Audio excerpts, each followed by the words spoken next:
नमस्कार. आज मंगळवार. आपण मंगळवारच्या दिवशी हिमालयवासी गुरुच्या योगी शिष्याचे आत्मकथन या पुस्तकाचे अनुवादित सगळे भाग बघत आहोत. श्री एम यांच्याबद्दल आपण त्यांचा जन्म कशामुळे झाला, कुठल्या परिस्थितीत झाला आणि कुठे झाला आणि आता त्यांचं शालेय जीवन जे चालू आहे त्याबद्दल आपण माहिती घेत आहोत. तर चला आपण पुढे वाचायला सुरुवात करूया. श्रीनिवासराव नावाचा माझा एक वर्गमित्र होता. त्याची व माझी खूपच मैत्री झाली. पहिल्यांदाच एका हिंदू देवळामध्ये प्रवेश करण्यात मला त्याची खूप मोठी मदत झाली. शाळेत जायला 2 रस्ते होते. पहिला मुख्य रस्ता हा कमी अंतराचा पण वाहतुकीने गजबजलेला असा होता. तर दुसरा वळणे घेत जाणारा कच्चा रस्ता थोड्या लांब अंतराचा होता पण काहीच रहदारी नसलेला असा होता. हा रस्ता जरी लांब होता तरी शांत असल्याने आणि मला व माझ्या काही मित्रांना तो आवडत असे.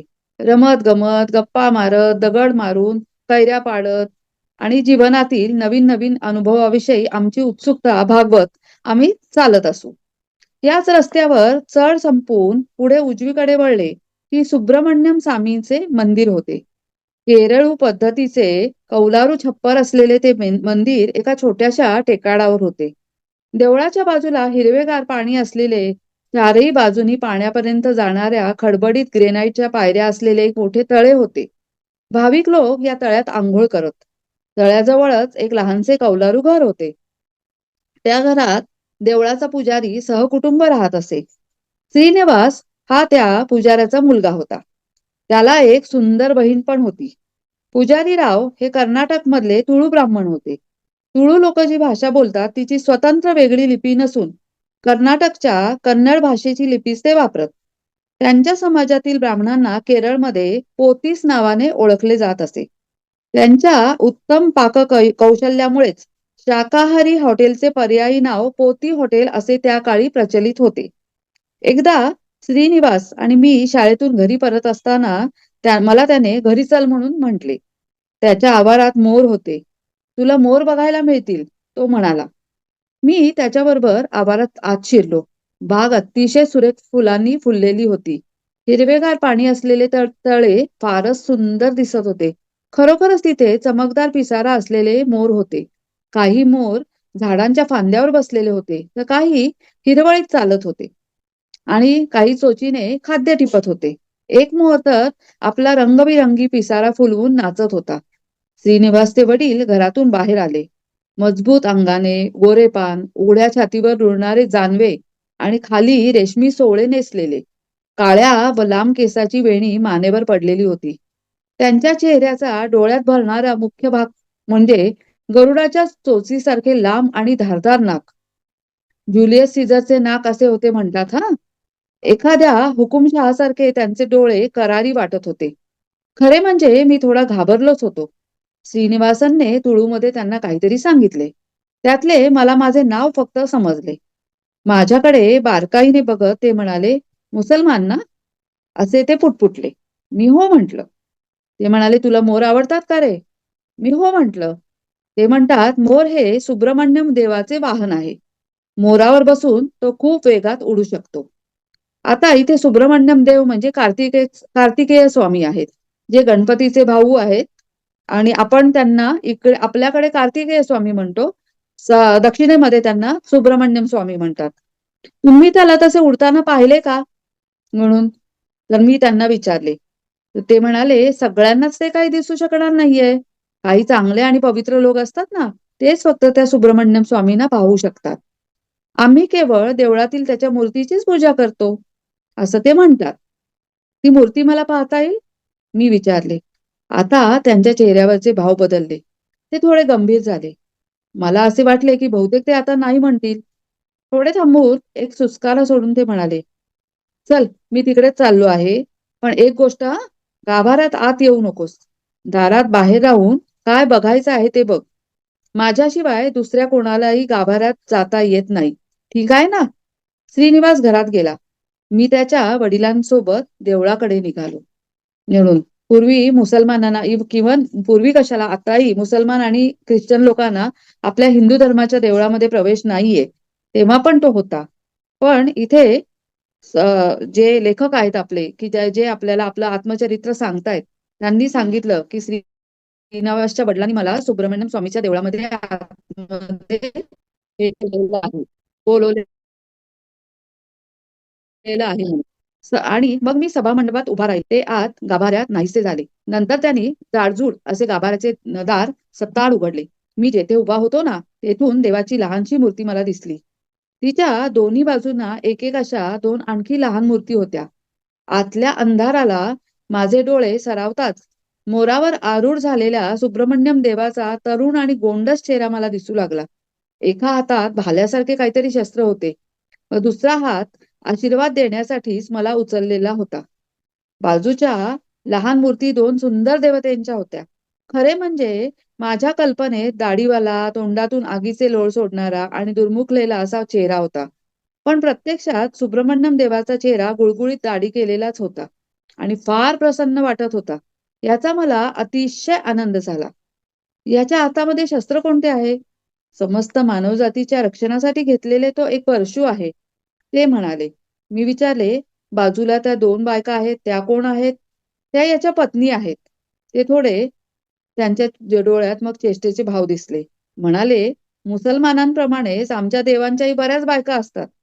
त्यांचे हे बोलणे मात्र मला काही नीटसे समजले नाही.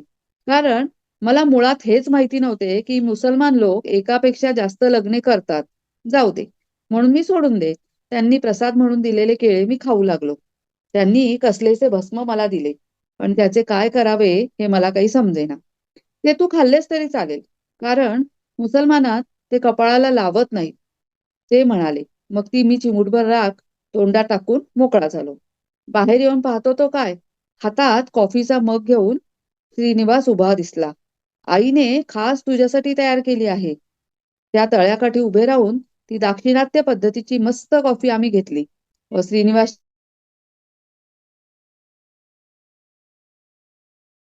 हातात मित्र शांती मला देवळातून बाहेर येताना बघितले होते. काय रे, तू देवळात गेला होतास? श्रीनिवासांनी मला घरी बोलावले होते म्हणून. मग मी देवाचे दर्शनही घेतले. त्या दिवशी संध्याकाळी आईने बनवलेले स्वादिष्ट सांबार आणि डोसे खात असताना मी तिला विचारले, काय ग आई, मुसलमान लोकांना बऱ्याच बायका असतात का? आई म्हणाली, हो, मुसलमानांमध्ये तशी पद्धत आहे. पण मोठ्या कौतुकाने परत म्हणाली, आपल्या घराण्यात गेल्या 3 पिढ्यांमध्ये कोणाच्याही एकापेक्षा जास्त बायका नाहीत हा. खाता खाता माझ्या मनात विचार आला, की 2-2 आया असणे हे किती गोंधळून टाकणारे असेल नाही का? म्हणून की किती बालसुलभ विचार आहे हा, की त्याला प्रश्न पडला, की 2-2 आया असतील, की किती गोंधळ होत असेल हा? असं करून हिंदूंच्या देवळामध्ये प्रथमतः त्यांनी आपल्या देवळांमध्ये म्हणजे हिंदूंच्या देवळांमध्ये श्री एम यांनी पाऊल ठेवले आणि त्यासाठी त्यांचा मित्र जो होता श्रीनिवासन हा त्यांचा कारणीभूत झालेला होता.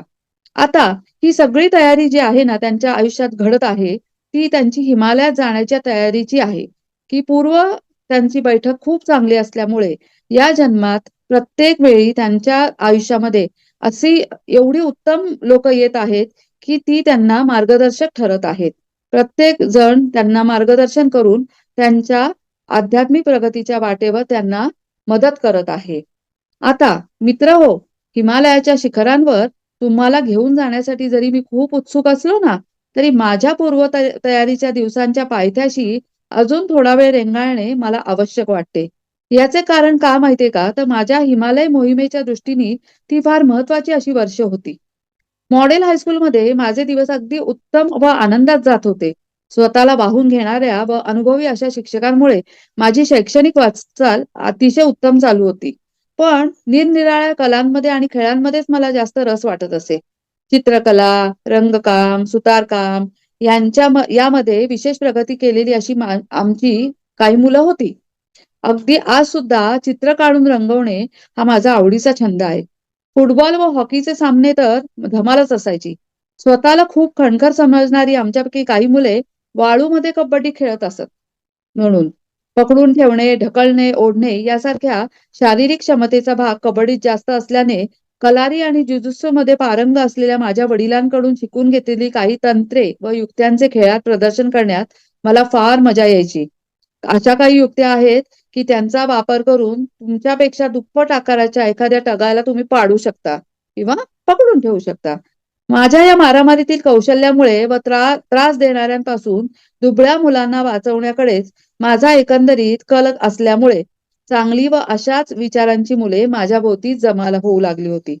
जसजसा मी मोठा होत गेलो ना, तसतशी रोजच्या जीवनातील अडचणी सोडवण्याची माझी क्षमताही वाढत गेलेली होती. जुन्या संकल्पना, चाकोरीबद्ध गोष्टी सोडून देण्यास माझी सुरुवात झालेली होती. उदाहरण म्हणून सांगतो, की ज्यांची घरे शाळेच्या जवळ आहेत ना, ती मुले वगळता बाकीची बरीचशी मुले वर्गापासून खूप लांबवर असलेल्या जेवणाच्या हॉलमध्ये डबा खात असत. पूर्वीच्या काळी वर्ग हे काय हॉल कधी वापरात नसलेल्या अवस्थेत वाईट अवस्थेत होते. स्पर्श होताच अंगाचे वाटोळे करणारे पैसा किडे, गोमा, विंचू हेही या जागेमध्ये भरपूर असायचे. भिंतींना जागोजागी तडे गेलेले असायचे. सिमेंटची जमीनही उखडली असायची. काही वर्गांमध्ये तर खुर्च्या टेबल पण नसायची. पाणी पिण्यासाठी कोपऱ्यात कायम एक नळ होता.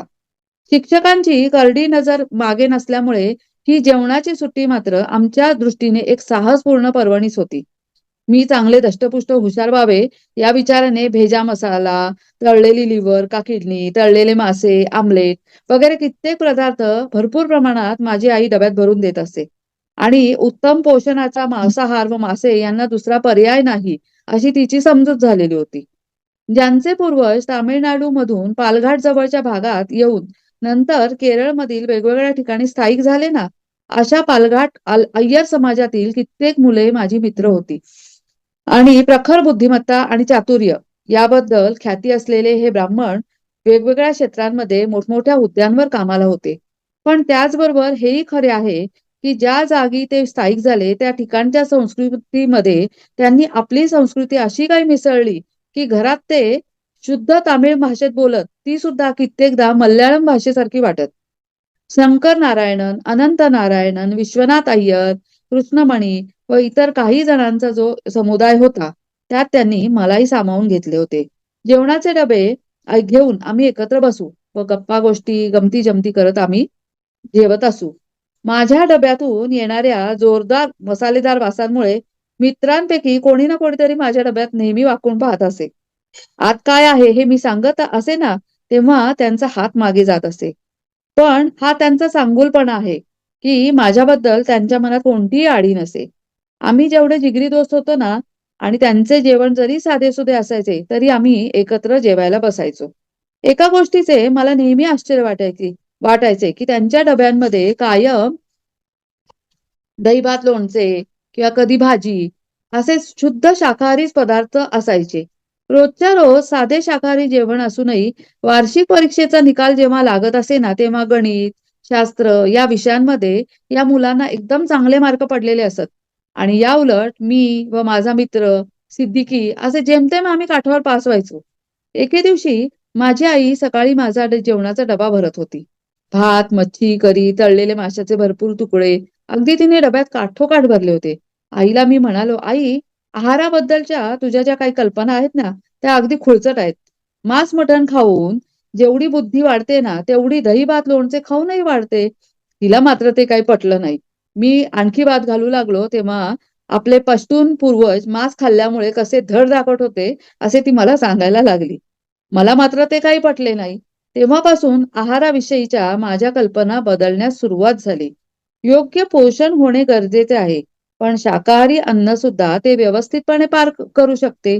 तुम्हाला आवड म्हणून तुम्ही मांस-मटण खा, पण त्याविना आपले शरीर राहूच शकत नाही, हे म्हणणे मात्र पूर्ण चुकीचे आहे. माझ्या जीवनावर ज्यांचा ज्यांचा प्रभाव पडला, त्या माझ्या काही सरांविषयी सांगणे मी कसे विसरून चालेल? यादीतील सगळ्यात पहिले नाव म्हणजे टायगर कुट्टन पिल्ले. ते एकदम कडक शिस्तीचे होते. मुलांना जर चांगले वळण लावायचे असेल ना, तर त्यांना छडीने चांगले फोडून काढायला पाहिजे, अशा ठाम मताचे होते. दुसरे म्हणजे ऑक्सफर्डला शिकलेले श्री जॉर्ज. त्यांनी इंग्रजी भाषेतील बारकावे आम्हाला इतक्या चांगल्या तऱ्हेने शिकवले, की विचारू नका. श्री हरिहर अय्यर खरे म्हणजे शास्त्र शिकवीत. पण त्यांनी रंगवून सांगितलेली हाऊंड ऑफ बस्करव्हिल ही कॉनन डायलची कथा अजूनही चांगलीच लक्षात राहिलेली आहे. श्री गोपालकृष्णन या गणिताच्या शिक्षकांनी गणितात मठ्ठ असलेल्या माझ्या मेंदूत कसेबसे एकदाचे गणित घुसवले. या अत्यंत अगम्य व गहन जीवसृष्टीची सुरुवात एकपेशीय प्राण्यापासून झाली आहे, या सत्याची ओळख श्री टार्झन दामोदरन पिल्ले या आमच्या जीवशास्त्राच्या सरांनी आम्हाला करून दिली. एनसीसीचे कमांडंट असणारे नागरिकशास्त्राचे सर श्री माधवन नायर हे नेहमी पांढऱ्या शुभ्र व कडक इस्त्री केलेल्या कपड्यात वावरत असत. त्यामुळे त्यांचे टोपण नाव इस्त्रीचा डबा असे आम्ही मुलांनी ठेवले होते. 9वीतील आमचे वर्ग शिक्षक श्री नायकम यांना अंतर्ज्ञान होते का काय माहिती नाही. तेव्हाच त्यांनी वर्तवले होते की देव किंवा अंतिम सत्य जे काही म्हणता ना, त्याचा शोध हेच माझ्या जीवनाचे मुख्य ध्येय ठरणार आहे. पहिल्याच दिवशी वर्गात आल्यावर प्रथम त्यांनी स्वतःची ओळख करून दिली. कपाळावर राखाडी रंगाच्या भस्माचे आडवे पट्टे असलेले सर प्रथम बघितल्याने आम्ही काही मुले बाकावर बसून खिदळायला लागलो. त्यांनी सांगितले की त्यांची भगवान शंकरावर फार मोठी श्रद्धा आहे आणि हे भस्म शंकराचे प्रतीक आहे. हळूहळू त्यांनी धार्मिक बाबतीत बोलायला सुरुवात केली आणि प्रत्येक मुलाने उठून उभे राहून त्याचा देवावर विश्वास आहे की नाही हे सांगावे असे आम्हाला त्यांनी सांगितले. मी सोडून बाकी सर्वांनी विश्वास आहे असे सांगितले. मी म्हटले, मी एकटाच केवळ अपवाद ठरलेलो होतो. मी म्हटलं, देव वगैरेवर माझा काही विश्वास नाहीये. मी म्हटले, का रे? सर म्हणाले, का रे? तुझा विश्वास का नाही? श्री नायकमनी विचारले. का असावा सर? मी काही देवाला प्रत्यक्ष बघितलेले नाही आणि तसे काही पुरावेही मला मिळालेले नाहीत. जेव्हा कधी मी त्याला प्रत्यक्ष बघेन किंवा विश्वास वगैरेची काही गोष्ट उरणार नाही, कारण वस्तुस्थितीच समोर उघड झाली असेल. नंतर थोडा वेळ थांबून ते म्हणाले, देवावर विश्वास नसलेला माझाही एक वर्गमित्र होता. 30 वर्षानंतर मला जेव्हा तो भेटला ना, तेव्हा डोक्याचा तुळतुळीत गोटा आणि भगव्या वेशात मी त्याला पाहिले आहे. रामकृष्ण संप्रदायाचा तो एक साधक बनला होता. असो, तेव्हा बघू. एखादे वेळेस परमेश्वर शोधाची ही तुझी सुरुवातही असेल. कमीत कमी तू प्रामाणिक तरी आहेस हे पाहून मला बरे वाटले. तुझे नाव काय आहे? माझे नाव ऐकून ते आणखीनच चाट पडले. ते म्हणाले, मुसलमान धर्मातील असूनही देवावर विश्वास नाही हे त्यांना बहुतेक अपेक्षित नव्हते. प्रत्येक रात्री माझ्या मनात होणाऱ्या घडामोडी त्यांना सांगाव्यात असे मला फार वाटू लागले. पण कुठल्या तरी समजण्याच्या पलीकडील शक्तीने माझे अनुभव त्यांना सांगण्यास जणू मज्जाव केला होता. आणि शेवटचे म्हणजे कुट्टनाचारी सर. समाजशास्त्र, चित्रकला, कधी-कधी सुतारकाम हे विषय ते आम्हाला शिकवत. पण सगळ्यात महत्वाची गोष्ट म्हणजे ते सर शाळेत नाटक बसवण्यात त्यांचा पुढाकार असायचा. त्यांच्या दिग्दर्शनाखाली इंग्लिश आणि मल्याळम मधील नाटकांच्या तालमीत होत असत. शेक्सपियरच्या मर्चंट ऑफ व्हेनिस या नाटकातील कोर्टाचा प्रसंग आम्ही बसवला होता. त्यात अँटनीचे काम मी केले होते. केविन फर्नांडिस या मुलाने शायलॉकची भूमिका इतकी छान केली होती की राज्य पातळीवरील युवा कार्यक्रमासाठी या नाटकाची निवड झाली आणि त्याला बक्षीसही मिळाले. केविनने नंतर आर्म फोर्स मेडिकल कॉलेजमध्ये प्रवेश घेतला व एअर कमांडोर म्हणून तो सेवानिवृत्त झाला. माझा स्वभाव मनमिळाऊ असल्याने शाळेत माझे बरेच मित्र होते. काही थोड्या मुलांबरोबर मी जरा जास्त घनिष्ठ मैत्री केली होती. त्यापैकी एक जण म्हणजे सिद्दीक होता.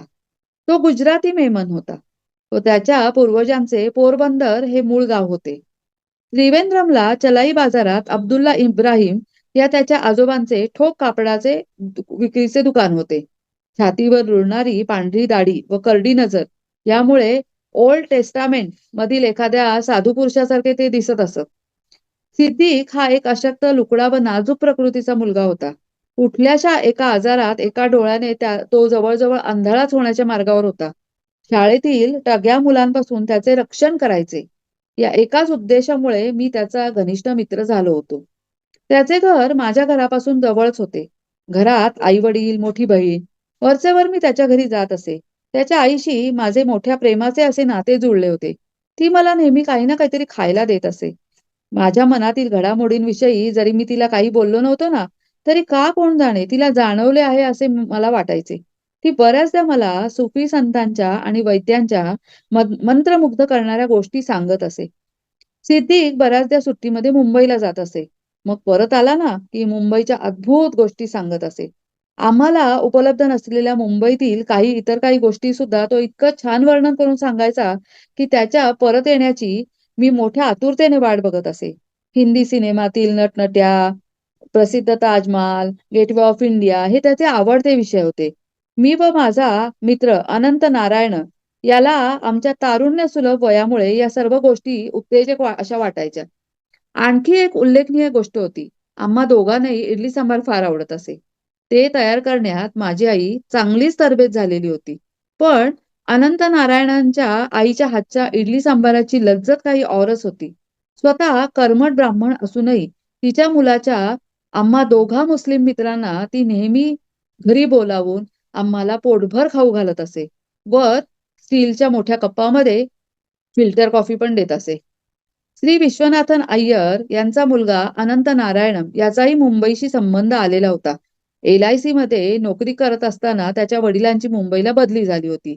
त्यामुळे 6वी पर्यंतचे त्याचे शिक्षण मुंबईतच झाले होते. मग त्रिवेंद्रम शाखेत बदली झाल्यावर ते कुटुंब त्रिवेंद्रमला राहायला आले होते. ते चविष्ट खाणेपिणे म्हणा किंवा कोण जाणे, त्याच्या सुवर्णा नावाच्या मोठ्या बहिणीबद्दल वाटणारे आकर्षण म्हणा, काही असो, मी त्यांच्या घरी नेहमी येत जात असे. ब्राह्मण घरातल्या अनेक रीतीभाती मला समजू लागल्या होत्या. उदाहरणार्थ मासिक पाळीच्या दिवसात त्याची आई स्वयंपाकघरातही पाऊल ठेवत नसे. मग काय विचारता? त्या दिवसात तर जेवण आणखीनच चवदार बनवायचे. कारण श्री विश्वनाथ अय्यर यांच्या हातालाही फार सुंदर चव होती. असो, LIC मध्ये टायपिस्ट म्हणून काम करणाऱ्या या माणसाच्या घरात या बाकीच्या गोष्टी पलीकडली एक गोष्ट होती, ज्या गोष्टीने माझ्या नंतरच्या आध्यात्मिक प्रवासाच्या दृष्टीने मनावर खोल प्रभाव पाडला होता. ती गोष्ट म्हणजे त्यांच्या घरातील पूजेची स्वतंत्र खोली. त्या देवघरामध्ये हिंदू देवदेवतांच्या अनेक तसबिरी आणि मूर्ती होत्या. त्यांनी मला मोठ्या शांतपणे प्रत्येक देवाची माहिती सांगितली होती. पण भिंतीवर जी एक सगळ्यात मोठी तसबीर होती, ती एखाद्या मुस्लिम फकीरासारख्या वाटणाऱ्या कोणाची तरी होती. त्या माणसाच्या अंगात एक फाटका-तुटका अंगरखा होता व डोक्याला एक वेगळ्याच प्रकारचे पागोटे गुंडाळल्यासारखे फडके होते. त्यावेळी मी सगळ्यात पहिल्यांदा 1918 साली निर्वाण पावलेल्या शिर्डीच्या साईबाबांचे चित्र प्रथम पाहिले होते.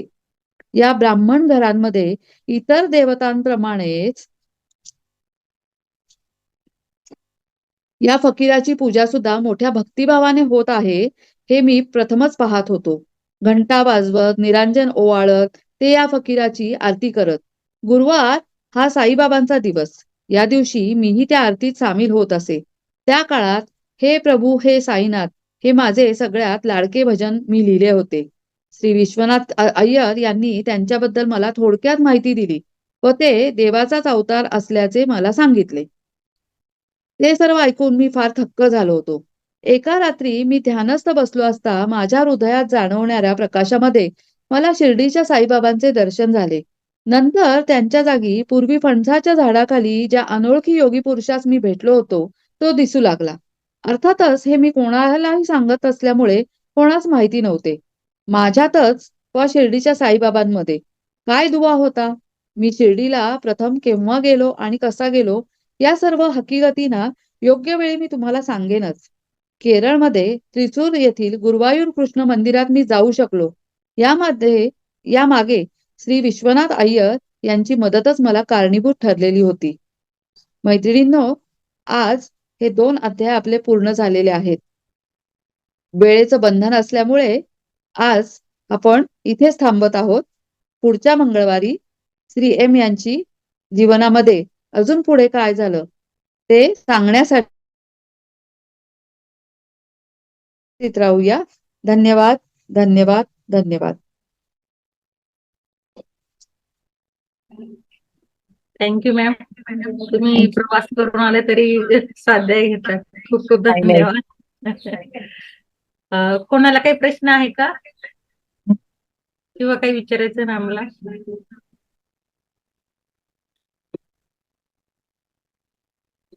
भगवान सर, पूजा मॅम किंवा